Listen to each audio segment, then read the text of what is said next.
So we're going to bring CaTyra Polland on first. And CaTyra is also an author, but she's the executive secretary of the association. And she, it says she's joining, but it hasn't kicked in yet. She is a viewer of the show, and we brought her on because she sometimes we'll see who's watching the show, and they may have some information that's relevant to the viewers, and so we invited her on to talk about her organization. Awesome. So CaTyra, we see your you have to turn your screen on. Hi, how are you? Okay, there you go. Okay, now real quick, is it CaTyra or CaTyra? CaTyra. Okay. I knew you would tell us. How are you tonight? I'm doing well. How are you? Wonderful. Thank you for joining us. Thank you for having me. It's kind of dark in here. Yeah. Do you think? Let me see. Yeah, maybe you can turn your my face other toward the light. I went through the same thing the other day. I was trying to have my windows open, and it was so dark. I looked like a ghost. I had to just move to an entirely different room. I'm not telling you to do that. I'm just saying that's what I had to do. Yeah, I had forgotten to turn on my other light, so that reminded me. I was wondering why it was so dark on one side. Yeah, I have a light. I have lights on both sides, so I've forgotten to turn the other one on. But CaTyra, welcome to Black Authors Matter TV. Thank you. Okay, so okay, now we can see you a little better. Okay. Yeah, that is better. That's brighter.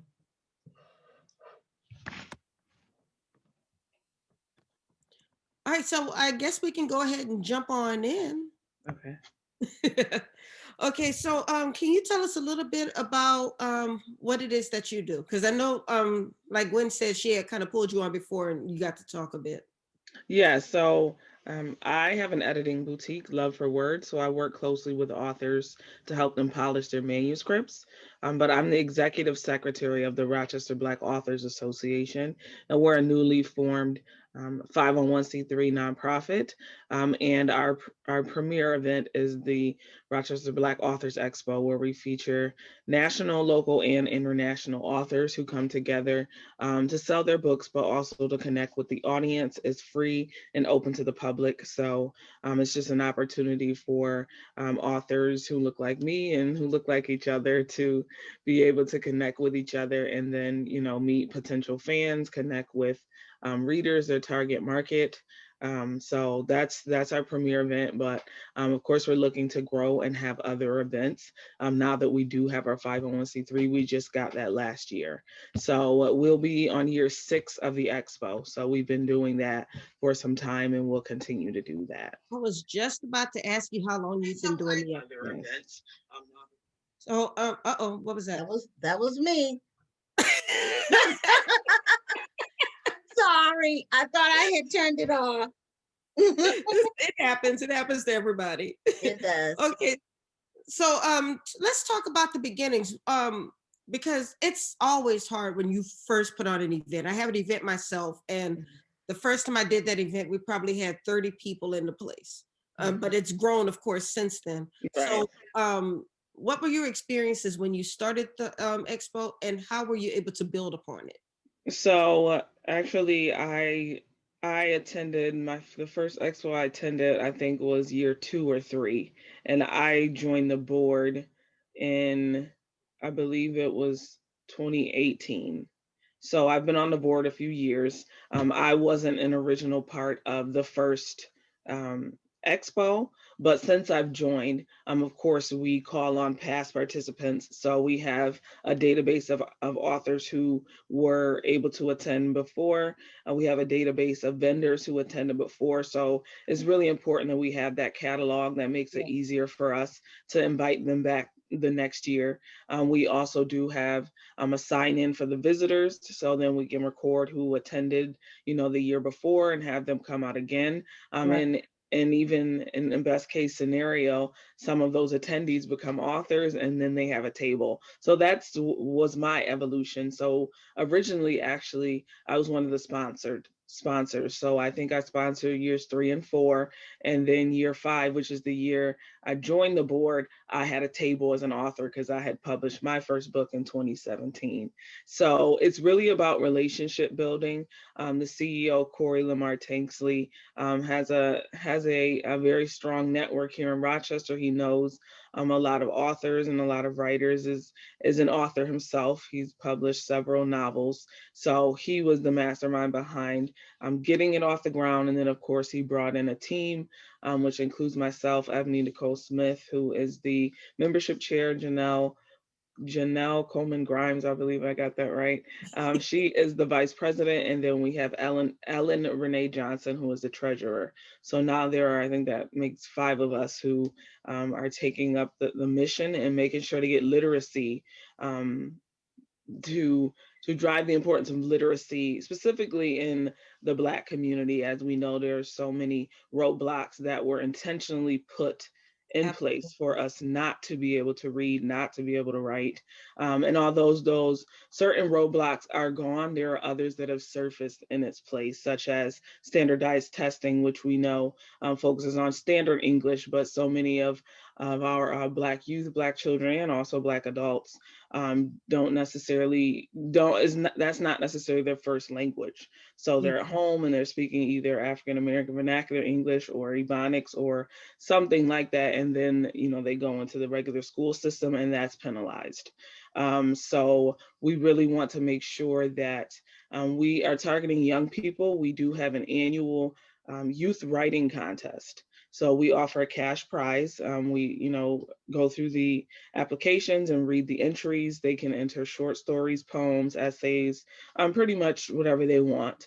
And then we select the winner and we award the prize at the Expo. So we have kind of like a award ceremony, tied into the Expo where the youth get, public recognition. And again, also, a cash prize. And we believe that adding that cash prize is a way to incentivize reading and writing, because again, we know, unfortunately, in our community, that's not something that's heralded or celebrated. We're much more likely to celebrate a touchdown or a basket than we are, Look, we're much more likely to celebrate a family member or a friend getting out of jail. Remember how when they used to get out of jail and everybody would all gather at the house, they'd have a barbecue to welcome them home. Yes. But we don't often do that for scholastic achievement. Exactly. So yes, yes, we all gather around the house to watch the child come out dressed for the prom. Exactly. Exactly. Celebrate when they do other things. Very true. Yes. So that was one of the reasons that we did, start the contest and making sure that our youth know it's important. Literacy is important. Well, I absolutely love what you're doing. And there's so much to unpack in what you said. But one thing that struck me was something that I was just actually talking about. I went live right before the show. And one of the things that I talked about on the show or on my live was that it's always hurt me when I meet grown African Americans who say they don't read.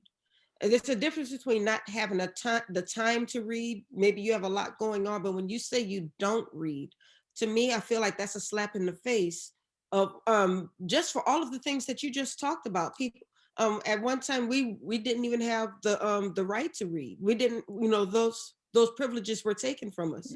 It was a privilege to learn to read. We had to hope somebody was being nice to us or being good to us. Exactly. And then when now that we're at a place where reading is basically second nature, and then people are saying that they don't read, to me that hurts. And so that's why I was glad that you said what you said. Yes, definitely.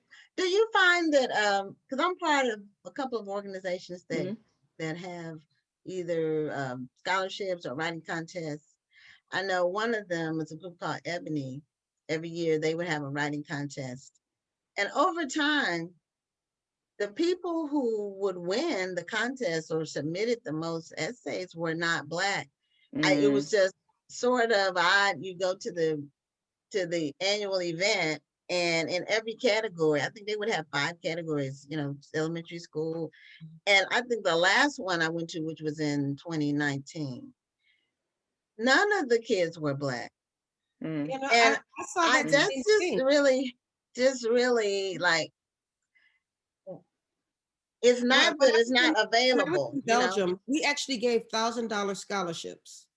Okay. My sorority chapter in Belgium gave $1,000 scholarships, and of the 2 years that we gave away two $1,000 scholarships, none of those kids were Black. Mm. And they had the same opportunity. I dropped off Yeah. the applications to the school. I told parents about it. I told everybody about it, but the people who submitted were not Black. Now I've been fortunate with my because I also do an essay contest for 8th and ninth graders. And I've been fortunate that the kids who participate in my 8th and ninth grade essay contest have been African American, and some of them actually came from lower income schools. But Mhm. that's not something that we see every day. And why do you think that is? Do you think that's because, and I don't want to say laziness, or do you think maybe they're not knowing, like, okay, maybe the parent knows or the teacher knows, but they're not getting the information to the student? Or is the student saying, I don't feel like writing an essay? Because I know I felt like that at one time when I was growing up. I don't feel like writing another essay. I love Yeah. writing essays. I always want essay contests, but I know not everybody's me. But I just thought it was odd. The organization is called Ebony. I forgot what it stands for, but it's an all Black organization. But when the word went out, I don't know what happened. Have you all had any challenges like that? We have not. The majority of our entries have been from Black students. I know that we typically target our district is called the Rochester City School District, which is predominantly Black. So it's not surprising that most of the students who enter are Black. And we're also intentional with our language when we do share the youth contest, that we are welcoming to students in the city. And again, the city is predominantly Black. And we also use, language to encourage that particular population. So we certainly don't turn others away, but we're intentional with our wording and making sure that we state that we are looking for Black students or Black youth to enter the contest. And when we do have the events, of course, we take pictures. So we have those pictures on our website. So when people go to the website, they kind of get a picture of And it. see who it And is. I don't think it hurts that our organization is called the Rochester Black Authors Association. So when Oh, people well, see that's that, I true. think that, yeah, I think that's That kind of could like, be because Ebony. I guess people could I think think it's all in because the way that Ebony you. stands for something Brotherhood of. I forgot, but it's an all Black organization. okay. It may be, I don't know, but the year before, like 2018, it was almost all non-Black for the Mm-hmm. recipient. And then Mm-hmm. in 2019, none of them were Black. I just thought, and before that, they had been. So I don't know what happened. I just wondered if that was, Yeah. Well, and you said, I Rhonda, think you ran into sometimes it that. might be the area where you are as well. Exactly. Now, It could I be. mentioned that when I was given those $1,000 scholarships, I was in Belgium, but I want to clarify that I was on an American military base, so I wasn't. Mm-hmm. We weren't just giving scholarships um, to the Belgian kids, even though if the Belgian kids were going to school there, they could definitely do it. But we gave scholarships to Greek kids. They found out about the scholarship and they applied. Mm-hmm. So I do think that sometimes it does depend on the area where you Yes, are, definitely. whether you're going to get more of that target population. But I'm glad to hear that you don't turn down a student either just because they may not happen to be a part of that Mm-hmm. target population. For sure. Yeah, because you really don't want to discriminate. I mean, you if other people apply, unless you specifically stated, that it's for African American children. And a lot of scholarships will say they're, for minority students or African American students. So that's not outside the realm of what, standards. But I just wondered if that was anyone else's experience. Now I have Well, a now you question also about, mentioned in 2017 you published your first book. Can you tell us Yes. yes. about your book? Yeah, so my first book is Professionalism. What's that? So it covers conflict management, resumes, cover letters, how to conduct yourself, at work, how to conduct yourself as an entrepreneur. My favorite chapter is the code switching chapter. Yes, So I like it, that. it covers all of the elements, well, not all, but the core elements that we need to know to be successful in the business world, in the corporate world, either as an employee or as an employer. And I wrote the book because in some of my observations, I just noticed either people never learn those things or maybe they forgot those things. So I wanted to create a resource for students or even those who need a refresher on what how you're supposed to conduct yourself, and the potential consequences if you do or do not meet the guidelines of what professionalism is supposed to look like. Now, That, someone asked if it's self-published. Yes, it is. Yes, Okay. yeah, that's a great statement that you said about code switching and yes, professionalism, because often hiring managers already have a picture in their head what the ideal candidate would look like, and absolutely, unfortunately that ideal candidate, depending on the color of the hiring manager or the hiring exactly, the the picture in their mind is not always a Black woman or a Black man. It's not always somebody who may have come from a certain financial background. So we often do find ourselves going into an interview with a bit of a disadvantage if we don't look like what the picture is in their heads. So I'm sure right. that you talk a bit about that as well. Yes, I touch on different types of code switching. So I talk about hair code switching. Can I wear my natural 4C hair to this interview? Can I wear my natural 4C hair to the office once I've been hired? How will I be treated? How will I be perceived? And the other side of that is, so often code switching is presented as the end all be all. And if you don't do it, you're not going to make it. So what I wanted to bring forth is that there are cons to code switching.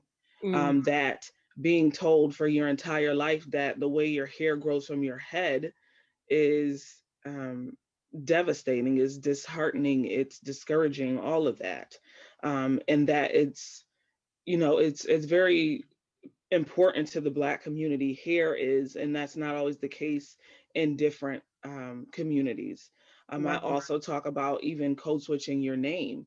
So there are plenty of times where I introduce myself and someone who might not be in my culture will ask me if they can call me Tyra. And while that may seem very innocent, if that's if that's something you're facing every day, your whole life, it chips away at you. It's kind of like you have to change who you are to appease other people. So instead of, oh well, I don't want to have to keep saying my name is CaTyra, I'll just let them call me Tyra. Or even the other piece of that is for those who immigrate to the United States. So often they come here and then all of a sudden their foreign name disappears, and it's like, call me Kate, Right. call me Joe. So Right. they And literally I'm have glad you to. said that. It doesn't just happen to African American people. There are people of other cultures who feel like they have to Exactly. hide who they are or try to Americanize their names or their looks in order to fit in. I For mean, I sure. had a friend, a guy, whose first name was Jamal, but he didn't go by Jamal at the office. Everybody called him by his middle name. Hmm. And he did that on purpose For sure. because he didn't want that to be the first impression. There Exactly. are hiring managers who have admitted that they've thrown away applications if they felt that the first name was too ethnic. For sure. Absolutely. Now I have two or three questions because we're Okay. getting short on Oh time. yeah. One about one about It your goes back. book. Mhm. Do you find, see, I would think that the people who really need your book won't necessarily read your book. Mhm.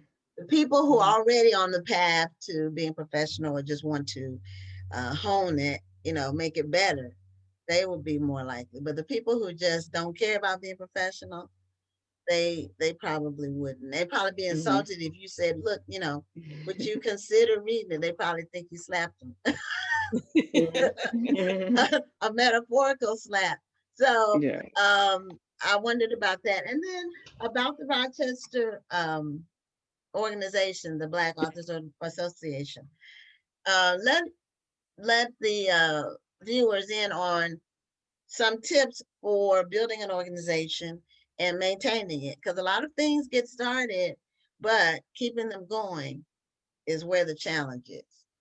Yeah, so as a business owner, I the one of the things that I've learned is delegation is very important, and that also applies to nonprofits. So, of course, Corey started off, he was on his own, but he realized that he couldn't do everything, and he realized, what his strengths were and where his shortcomings were, and that's where recruiting board members came in. So, for those of you who are a part of a nonprofit or you have a business, just recognize when you have reached your threshold and you need help.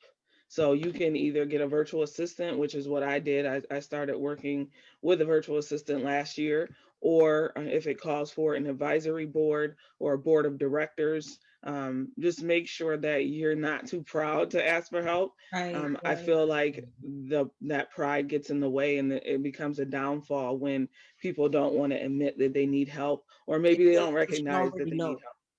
I'm sorry. They feel like they should already know, so they're afraid to ask Yes. for help. Yes, so that's the biggest piece of advice that I have is to make sure you ask for help and learn how to delegate. Okay. Now, is it possible to start a chapter of your organization? Because I know you're kind of the Rochester chapter. Let's say I wanted to start a chapter here in the DMV or in New Orleans. We have not discussed that as of yet, but I'm sure that's something our team would be open to. As I stated, we just received our 501c3 last year, so we're very, very new to this, but we would definitely be interested in possibly doing that moving forward and having different chapters. But of course, we'll have to do our research and make sure that it gets Right, done right. correctly. So where can people find information about the organization? Yes, so our website is rockbaa.org. I believe it's under construction right now, but we also have a Facebook page. So Okay. if you go to Facebook, you can type in Rochester Black Authors Association. And all of our details are there. Again, we're gearing up for the Expo. We welcome all authors, not just Rochester authors. So if you're interested in attending, make sure you like our page to get all the updates, find out when registration opens, the cost, and all of the pertinent How information you far, would need. how Go far are ahead. you from the DMV? I might have to drive up there. I feel like it's maybe, is it like 6 or 7 hours? Oh, that's long. Okay. Driving. I don't know about flight, would be a lot shorter, but Yeah. I don't know if you're flying right now. So do you all have the dates for your expo yet? We are shooting for the weekend before Juneteenth. I believe that's June 12th, Awesome. I Okay. believe. So are So the you doing weekend in before. person, virtual, or hybrid? We we're planning to do in person. Hopefully by June, the restrictions will open and we'll be able to do it. But of course, we'll have all our updates on our Facebook page, Rochester Black Authors Association, and give an update if we decide to change the virtual or hybrid. Okay. And Okay. for people who are in your area, is your organization a membership organization? And if Right so, now, right go now ahead. membership is open. We're Okay. looking to have membership levels, but right now, just following our page, signing up for our email newsletter, you're considered a member. Okay. Okay. Very good. Very good. Now I know we only have a couple of minutes left. Yes. I did want to know if you wanted to touch a little bit on your magazine. Oh yes, Right Whining Quarantine. Actually, it's my magazine.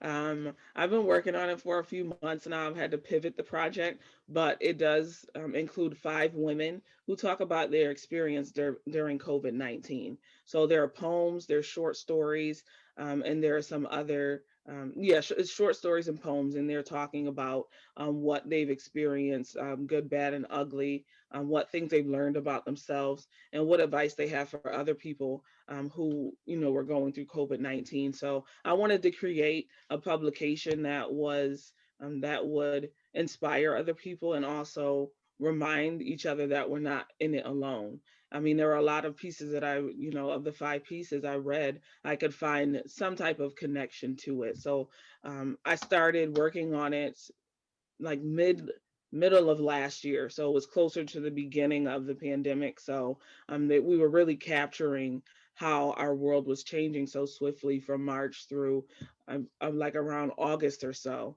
So the publication will be available. You can go to my website for more information and also to order the magazine. And So yeah, so that's Poll, Poll a and LLC. yes, PollandLLC.com. Got it. I put that into Yeah. the chat box for you. Okay, perfect. Thank you. So it's Poland. So I had them both mispronounced because I thought it was Pollen because it was two L. So Mhm. anyway, CaTyra Poland. Yes, yes. Thank you so much for being a guest on Black Authors Matter Thank you. TV. Thank you And for please And having make me. sure you go to the chat on Facebook, because I know Okay. that there were a couple of questions that we may not have Okay. had a chance to get to, and it'd be Okay. great if you can go ahead and Perfect. address some of those, and then share the show so some more people can see the show. Will do. Thank you, ladies, so much for having me. I And thank enjoyed you. it. You have a great night. Thanks You again. too. Bye bye. Bye bye.